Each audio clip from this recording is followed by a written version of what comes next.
चलिए दोस्तों, तो बढ़ते हैं आगे और बात करते हैं एक्युमुलेशन फेज की। हमारे एपीवाई के अंदर हमने देखा कि अगर ये पूरा एपीवाई का फेज है तो हमने यहाँ की बात की जब अकाउंट ओपन हुआ आपका, उससे रिलेटेड कई सारे सवाल थे, उनको हमने समझने की कोशिश की। अब ये पीरियड है आपका और फिर यहाँ पे आएगा आपका एग्जिट का पीरियड। ठीक है, अब इस पीरियड में आप बीच में जहाँ पे आपका फंड जो है वो एक्युमुलेट हो रहा है, आपके जो पैसे हैं, जो आपका कंट्रीब्यूशन है वो पहुँच रहा है स्कीम के पास, और उसके तहत आपको जो भी दिक्कतें आती हैं, जो भी उससे रिलेटेड सवाल बनेंगे, उसकी बात करेंगे इस पर्टिकुलर वीडियो के अंदर। सबसे पहला सवाल है, what amount one needs to contribute towards APY. APY में कितना पैसा आपको कंट्रीब्यूट करना पड़ेगा। तो जैसा कि आपको पता है कि ये एक प्री कैलकुलेटेड चीज़ें हैं सारी की सारी, मतलब मैथमेटिकली सारी चीज़ें कैलकुलेट कर दी गई हैं यहाँ पे पहले से ही कि आपको कितना पैसा बाद में चाहिए वो आप बता दो, क्या आपकी एज है वो आप बता दो, हम उसके बेस पे कैलकुलेट कर देंगे कि आपको कितना पैसा देना पड़ेगा, monthly, quarterly, half yearly, yearly, as the case में भी जो भी आप स्कीम ऑप्ट करते हो। तो it is a mathematical situation जो कि आपको एनेक्चर 1 के अंदर ऑलरेडी यहाँ पे गिवन है। मैं आपको अगर इसमें दिखाऊं तो आपको समझ में आएगा कि कितना पैसा किसको देना पड़ता है। इसमें कुछ याद रखने वाली बात नहीं है एज सच, क्योंकि ये वो है जब आप ऑप्ट करने जाएंगे तो आपको पता लग जाएगा कि इसके रेफरेंस से कि आप किस एज कैटेगरी में आते हैं, क्या आपको ऑप्ट करना है, उसके बेस में आपको कितना पैसा कंट्रीब्यूट करना रहेगा। ठीक है, बट जस्ट फॉर एग्जांपल अगर इसको समझने की कोशिश करें तो आपको ये एनेक्चर दिखेगा इस पीडीएफ में। इसमें आप देखेंगे कि अगर क्या लिखा हुआ है, return of corpus amount to the nominee. ठीक है, जो नॉमिनी को है वो कितना रिटर्न मिलेगा। तो सपोज कीजिए, पहले लेते हैं कि आपने एक पेंशन प्लान चुना जिसमें कि आप चाहते हैं कि आपको पेंशन मिले कितना, 1000 रुपये का। ठीक है सर, उसके बाद 1000 रुपये का अगर आप पेंशन प्लान चाहते हैं तो आपको कहा जा रहा है कि आपके नॉमिनी को जो पैसा मिलेगा वो कितना मिलेगा, 1.7 लाख रुपीज़। 1.7 लाख रुपीज़ किसको मिलेगा, आपके नॉमिनी को मिलेगा। मतलब कि जब मिस्टर एक्स की डेथ हो जाएगी और मिसेज एक्स की भी डेथ हो जाएगी तो जो उसके नॉमिनी होंगे उसको कितना पैसा मिलेगा, इस केस में 1.7 लाख रुपीज़। नाउ अब कैलकुलेशन कैसे कैसे आती है कि आपको कितना कितना पैसा देना पड़ेगा। तो सपोज कीजिए अगर आप 18 साल की उम्र में एंटर करते हैं तो क्या आपका वेस्टिंग पीरियड होगा, मतलब कितने साल तक आप पैसा कंट्रीब्यूट करेंगे। अगर आप 18 साल में इन करते हैं तो आप 42 साल तक पैसा कंट्रीब्यूट करते रहेंगे। 42 ईयर्स जो है वो आपका यहाँ पे वेस्टिंग पीरियड कहलाता है। ठीक है, अब आप चूज करते हैं सपोज कि आपको मंथली कंट्रीब्यूट करना है तो आपको सिर्फ 42 रुपीज़ यहाँ पे जमा करने हैं। अगर आप क्वार्टरली करते हैं तो आपको 127 रुपीज़ यहाँ पे कंट्रीब्यूट करना है, और अगर आप ईयरली करते हैं तो आपको 256 रुपीज़ कैलकुलेट यहाँ पे जो है कंट्रीब्यूट करना रहेगा। कितने सालों तक, 42 ईयर्स तक। ये अगर आप कर लेंगे तो उसके बाद आपको 1000 रुपये का पेंशन मिलेगा, पहले आपको, आपकी डिमाइस के बाद आपकी वाइफ को, आपके स्पाउस को, और उसके बाद जो भी नॉमिनी होगा उसको इतना पैसा यहाँ पे दे दिया जाएगा। तो this is all pre calculated, कुछ भी इसमें नहीं है। एक और एग्जांपल के तौर पे देखें कि अगर आप 5000 ऑप्ट करते हैं तो उस केस में आपकी नॉमिनी को कितना मिलेगा, 8.5 लाख रुपीज, लेकिन उसके लिए आपको हायर कॉन्ट्रीब्यूशन करना पड़ेगा। अगेन अगर आप 18 साल की उम्र में हैं और अगर आप मंथली ऑप्ट करते हैं तो 210 रुपये आपको कॉन्ट्रीब्यूट करने हैं। अगर आप क्वार्टरली करते हैं तो 634 रुपीज़, और अगर आप ईयरली करते हैं तो 1281 रुपये आपको यहाँ पे कंट्रीब्यूट करना रहेगा। तो ये एक चार्ट है जो गिवन है यहाँ पे, एवरीथिंग इज प्री डिसाइडेड। इस पैटर्न पे आप कंट्रीब्यूट करें, आपको जो आगे मिलना है वो डिसाइडेड है, सारी चीज़ें यहाँ पे पहले से डिसाइडेड है। तो this is just a annexure. Last अगर आप देखते हैं तो कोई 40 ईयर्स पे अगर इन करता है तो कितने साल तक वो कंट्रीब्यूट कर पाएगा, आगे वाले 20 सालों तक। तो उसका यहाँ पे कंट्रीब्यूशन बढ़ा दिया गया। ऑब्वियसली बात है, कंट्रीब्यूशन बढ़ाना पड़ेगा क्योंकि जो उसका वेस्टिंग पीरियड है वो कम हो गया, मतलब जो पैसे जमा करेगा वो कम सालों तक जमा करेगा, फायदा पूरा लेना चाहता है तो ऑब्वियसली बात है आपको जमा ज़्यादा करना पड़ेगा। ठीक है सर, चलिए ये बात समझ में आ गई कि कौन कितना कंट्रीब्यूट करेगा, वो इस एनेक्चर के थ्रू कैलकुलेट किया जाता है। नाउ आगे बढ़ेंगे, बात करेंगे अगले सवाल की। Come yup, here we go. Question number 17, what is the mode and frequency of contribution to APY account. क्या मोड और क्या फ्रीक्वेंसी है। तो भैया जो आपकी फ्रीक्वेंसी है वो आपने देख ली कि आप मंथली कर सकते हो, क्वार्टरली कर सकते हो, हाफ ईयरली इंटरवल्स पे कर सकते हो।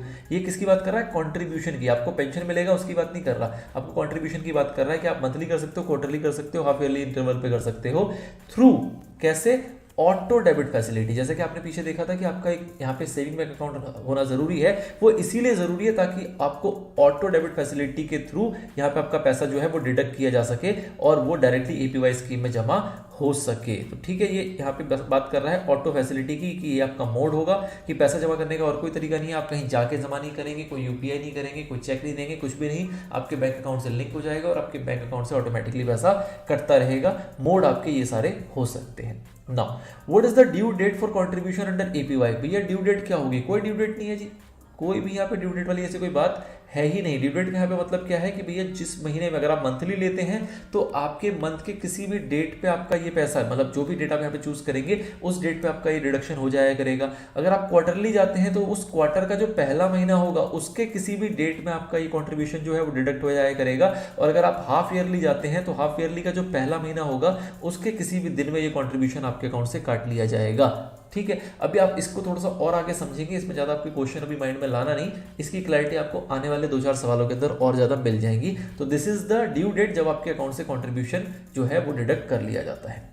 What will happen if the contribution gets delayed? अगर ये डिले हो गया तो उस केस में क्या होगा? तो आपसे लिया जाएगा ओवर ड्यू इंटरेस्ट। बहुत ही नॉमिनल इंटरेस्ट है बट इंटरेस्ट लिया जाएगा। क्या है वो भी आपको आने वाले सवालों में आगे दिख जाएगा। इन शॉर्ट आपको पता होना चाहिए कि अगर कोई व्यक्ति अपना कॉन्ट्रीब्यूशन टाइम पे नहीं दे जाता, मतलब उसका ऑटो डेबिट जो है वो उसके अकाउंट में हिट किया गया लेकिन उसके अकाउंट में पैसे थे ही नहीं, तो वो ऑब्वियसली डिले हो जाएगा। अगर डिले हो जाएगा तो आपको क्या वहां पे पे करना पड़ेगा? वो पे करना पड़ेगा आपको इंटरेस्ट, जितना भी पीरियड ओवर ड्यू होगा उसके हिसाब से वो कैलकुलेट किया जाएगा। क्या कैलकुलेशन है, क्या अमाउंट है, वो आगे आपको दिखेगा। ठीक है, next question, how the over due interest is calculated in case of delayed contribution? कैसे कैलकुलेट किया जाता है? तो कहा जा रहा है कि आपका कॉन्ट्रीब्यूशन अगर 100 रुपए का है या 100 रुपए के फ्रैक्शन में है तो आपसे 1 रुपए हर महीने के हिसाब से यहाँ पे एज अ इंटरेस्ट चार्ज किया जाएगा। बस सर इतना सा? हाँ जी इतना सा ही है। मतलब कि अगर किसी का कॉन्ट्रीब्यूशन सपोज 550 रुपए है तो उससे कितना लिया जाएगा? उससे लिए जाएंगे 6 रुपीज। ठीक है, आपको देखना है 100 और इन पार्ट दे रहा हूं, 500 के 5 रुपए हो गए, 50 के आपको 1 रुपए और देने पड़ेंगे। मतलब हर महीने आपका 6 रुपए का जो है वो यहाँ पे ओवर ड्यू इंटरेस्ट है जो कि आपसे बैंक कलेक्ट करेगी। ठीक है सर, कोई दिक्कत वाली बात नहीं है। और क्या अगर आपका ओवर ड्यू हो गया, सपोज आपने 2 महीने तक ओवर ड्यू रहा, तो थर्ड महीने में क्या होगा? थर्ड महीने में आपके तीनों जो कंट्रीब्यूशन है, पहले 2 महीने का और तीसरे महीने का, तीनों कंट्रीब्यूशन जो है वो एक साथ आपके अकाउंट से रिकवर कर लिया जाएगा, obviously subject to availability of funds. मतलब कि अगर आपके बैंक अकाउंट में इतने पैसे हो चुके हैं कि वो तीनों की यहाँ पे डिडक्शन प्रोवाइड कर सके, तो आपके तीनों जो कंट्रीब्यूशन होंगे वो एक साथ यहाँ पे काट लिए जाएंगे उसी ऑटो डेबिट फैसिलिटी के जरिए। अलॉन्ग विद दैट यहाँ पे आपको ओवर ड्यू इंटरेस्ट भी चार्ज कर लिया जाएगा, जो भी आपका कैलकुलेट होगा आपकी कंट्रीब्यूशन के अकॉर्डिंग। रेट आपको ध्यान रखना है कि भैया 100 रुपए के फ्रैक्शन में है, हर 100 रुपए पर आपसे 1 रुपए का यहाँ पे पर मंथ के हिसाब से ओवर ड्यू इंटरेस्ट लिया जाता है।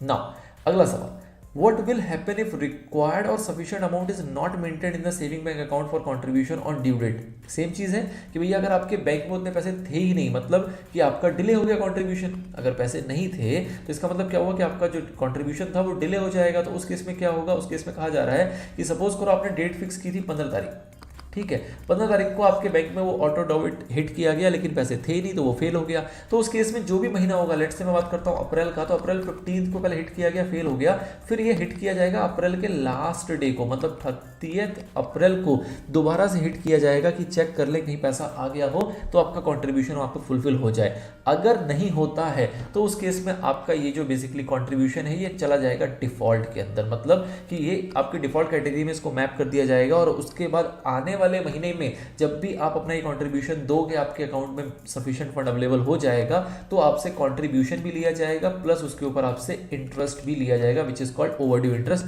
जो कि आपने ऊपर देखा। अगर 4-6 महीने का आपका ये ओवरड्यू हो गया है तो जो भी 7वां-8वां महीना जब भी आपके बैंक में सफिशिएंट पैसा होगा उस महीने में उस मंथ का कंट्रीब्यूशन तो काटा ही जाएगा, प्लस जितना भी पीछे की पेंडिंग कंट्रीब्यूशन होगी वो भी काट ली जाएगी, साथ ही में उसके ऊपर का जो इंटरेस्ट होगा वो भी डिडक्ट कर लिया जाएगा, विच इज ओवरड्यू इंटरेस्ट। ठीक है, तो मतलब एक साथ एक से ज्यादा भी कंट्रीब्यूशन आपके अकाउंट से काटे जा सकते हैं अगर आप डिफॉल्ट की कैटेगरी में आ चुके हैं तो।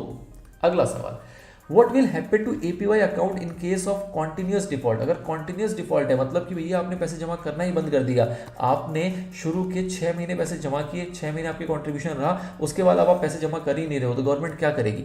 आपने बंद ही कर दिया, आप भूल ही गए, आप जमा कर ही नहीं रहे, आपने बैंक अकाउंट क्लोज कर दिया या कुछ भी ऐसा काम किया है तो उसको इसमें गवर्नमेंट क्या करेगी? गवर्नमेंट यहाँ पे डिडक्शंस करेंगे आपके इंटरेस्ट की, आपकी मेंटेनेंस चार्जेस की, मतलब कि मेंटेनेंस चार्जेस और इंटरेस्ट के अकाउंट में आपके जो भी यहाँ पे फंड एक्यूमुलेट हुआ रहेगा उसके हिसाब से यहाँ पे आपके पैसे काट लिए जाएंगे। सपोज करो 6 मंथ में आपने यहाँ पे 600 रुपये कॉन्ट्रीब्यूट किए थे, अब 600 रुपये आप भूले बैठे हो, आपके साथ कंट्रीब्यूशन कर नहीं रहे हो, तो हर पीरियड पे पीरियोडिकली बेसिकली क्या होगा कि आपके इस पैसे में से एएमसी डिडक्ट किया जाएगा। वो एएमसी कितना होता है वो भी आप आगे देखेंगे।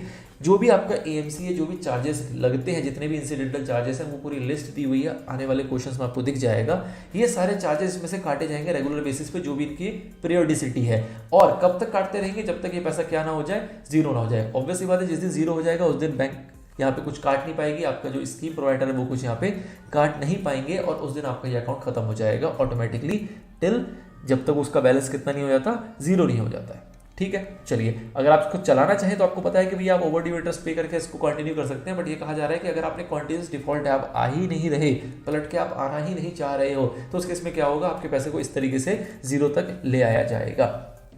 ना last question, how the contributions are invested in APY. APY का जो कंट्रीब्यूशन है उसको कैसे इन्वेस्ट किया जाता है, तो आपको पता है कि एपीवाई जो है वो कौन मैनेज करता है, एपीआई मैनेज किया जाता है पीएफआरडीए के द्वारा। अब पीएफआरडीए क्या करती है, एपीवाई के साथ साथ क्या मैनेज करती है, एनपीएस भी मैनेज करती है। तो बेसिकली ये दोनों की दोनों क्या करते हैं, ये दोनों के दोनों आपके पैसों को एक्यूमुलेट करते हैं, इसका एक कॉर्पस क्रिएट करते हैं, और वो पैसे को मैनेज करने के लिए, उस फंड को मैनेज करने के लिए किसको दे देते हैं, पेंशन फंड मैनेजर को। पेंशन फंड मैनेजर को वो दे दिया जाता है। आपने देखा था एनपीएस के अंदर 7 पेंशन फंड मैनेजर्स हैं, उसी में से 3 पेंशन फंड मैनेजर ऐसे भी हैं जो एपीवाई के पैसे को भी मैनेज करते हैं। For example SBI pension fund private limited, LIC pension fund limited and UTI retirement solutions limited. ये जो आपके फंड मैनेजर्स हैं, ये आपका जो एक्यूमुलेटेड फंड है उसको मैनेज करते हैं as per the guidelines issued by PFRDA. जो भी पीएफआरडीए ने गाइडलाइंस इशू की है उसके अकॉर्डिंग जो भी यहाँ पे पैसा इकट्ठा हुआ है उसको ये लोग यहाँ पे मैनेज करते हैं, जो भी कंट्रीब्यूशन हो, इधर एनपीएस इधर एपीवाई।